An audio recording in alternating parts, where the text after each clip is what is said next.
Capsule of Hope is a new media platform.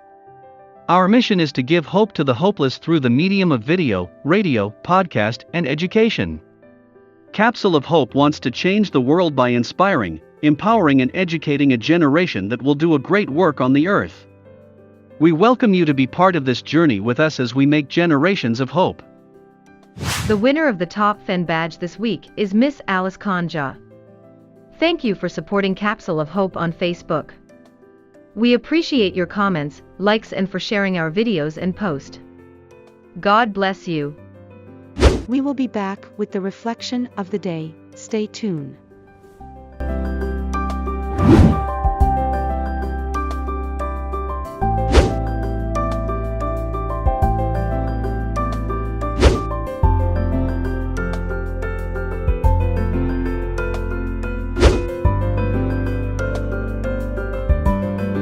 Dear friend, I welcome you to another segment of Capsule of Hope.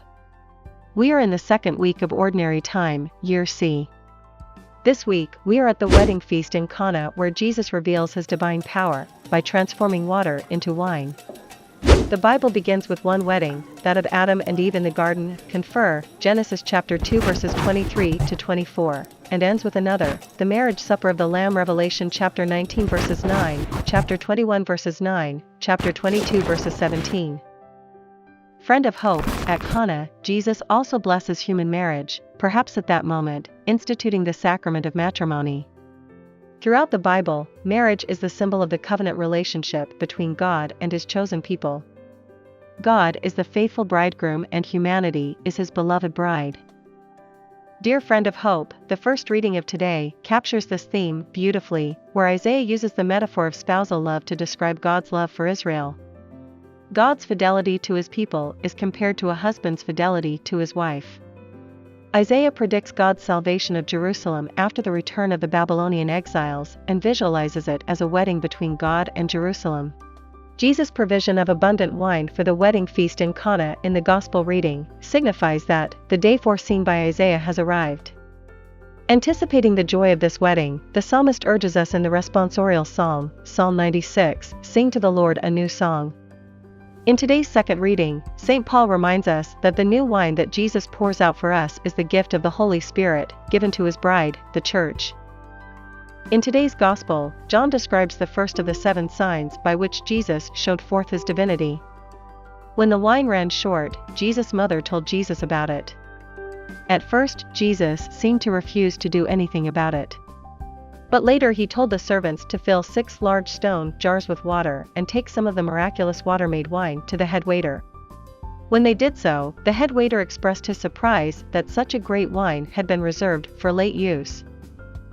Dear friend of hope, here are some of the lessons we can learn from today's readings. 1.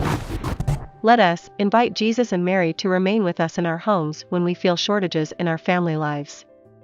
The spouses need Jesus and Mary when their dreams are gone, mutual love seems dried up, the relationship becomes boring, and raising the children becomes a burden, draining all their energy.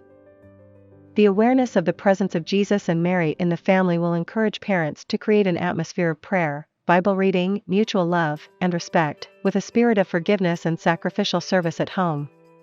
This change will refresh and renovate family life, removing its boredom. 2. Let us follow Mary's instruction, do whatever he tells you. This is the only recorded command given by Mary in the New Testament, and it is a prerequisite for miracles in our families. The Bible tells us how to do the will of God and effect salvific changes in our daily lives. 3. We need to learn to appreciate the miracles of God's providence in our lives.